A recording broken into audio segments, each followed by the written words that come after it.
નમસ્કાર, આપ જોઈ રહ્યા છો નેશન પ્લસ ન્યૂઝ. હું છું આપની સાથે હેતલ ભગત.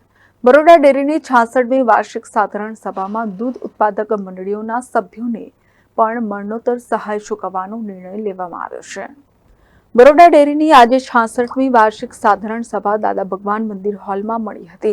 આ સાધારણ સભામાં વાઘોડિયા તાલુકાના વ્યારા દૂધ ઉત્પાદક મંડળીના સભ્ય નારાયણભાઈ પટેલ દ્વારા દૂધ ઉત્પાદક મંડળીઓના સભ્યો અને કર્મચારીઓને પણ મરણોત્તર સહાય ચૂકવવા માટે રજૂઆત કરવામાં આવી હતી.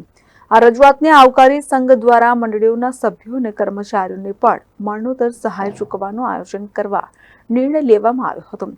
11 મિનિટ ચાલેલી સાધારણ સભામાં પ્રમુખ દીનુ મામાએ હિસાબો રજૂ કર્યા હતા. પ્રમુખ દીનુ મામાએ જણાવ્યું હતું કે ગત વર્ષ કરતા આ વર્ષે દૂધના વેચાણમાં વધારો થયો છે. આજની સામાન્ય સભા છે, એમાં આપ સર્વે સાક્ષી છો.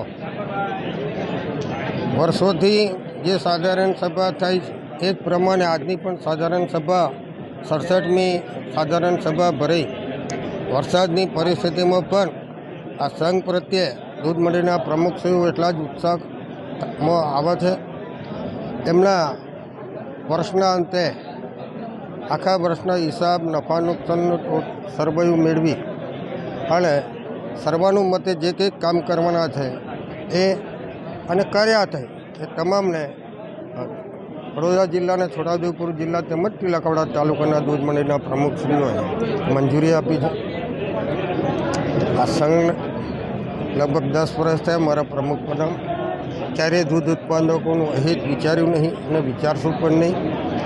આ વર્ષે પણ ગત વર્ષ કરતાં દૂધ ઓછું આવ્યું હોવા છતાં પણ ગઈ સાલ 75 કરોડ રૂપિયા ભાવફેરની રકમ આપી હતી. આ વખતે 85 કરોડ રૂપિયા ભાવફેરની રકમ આપવાની છે અને બીજી તારીખે દરેક દૂધ મંડળીના ખાતામાં પહોંચી જશે એવી પણ મેં ખાતરી આપી છે.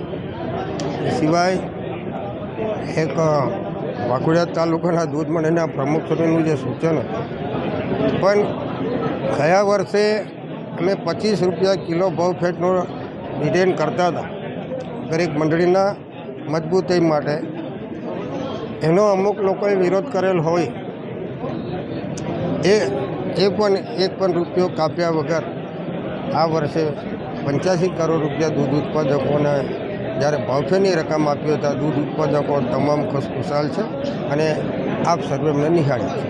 ભાવફેરની રકમ એક જ હપ્તામાં ચૂકવાશે કે એક જ હપ્તામાં બીજી તારીખે એમના ખાતામાં જમા છે.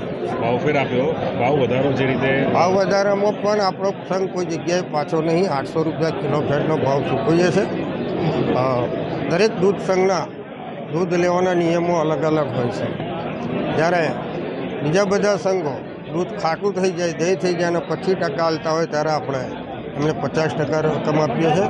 બાકી 80% આપીએ છીએ, 70% આપીએ છીએ. ફેટના સ્લેબ ધોરણ પ્રમાણે આપણો સંઘ બધા સંઘો કરતાં કોઈ જગ્યાએ પાછો નથી. પેટા કલમમાં જે સુધારો કરવામાં આવ્યો છે એનાથી મંડળીઓને શું ફાયદો થશે? સરકાર પેટા કાયદામાં જે 12% ડિવિડન્ડ આપી શકાતું હતું મેક્સિમમ, એ પેટા કાયદો સંઘમાં સુધારવામાં 20% સુધી ડિવિડન્ડ આપવાનો હોય તો આપી શકાય એટલો સુધારો છે. બાકી કોઈ સુધારો છે નહીં અને વાર્ષિક અહેવાલમાં એ સુધારો અમે છાપીને દરેક મંડળીને પહોંચાડે. બરોડા ડેરી દ્વારા સંચાલિત વ્યારા ગામની દૂધ ઉત્પાદક મંડળીના સભ્ય દ્વારા કરવામાં આવેલી રજૂઆતની આભાર વિધિ ઉપપ્રમુખ જીબી સોલંકીએ કરી હતી. જીબી સોલંકીએ જણાવ્યું હતું કે સભ્ય દ્વારા કરવામાં આવેલી રજૂઆત આવકારદાયક છે. આજે સાધારણ સભામાં ઉપસ્થિત રહેલા તમામ સભ્યો ભંડોળ એકઠું કરવા માટે સહમતિ આપવા તૈયાર થયા હતા. કેમેરામેન નવનીત પ્રમાણી સાથે Satyam Nivaskar, Nation Plus News, Vadodara.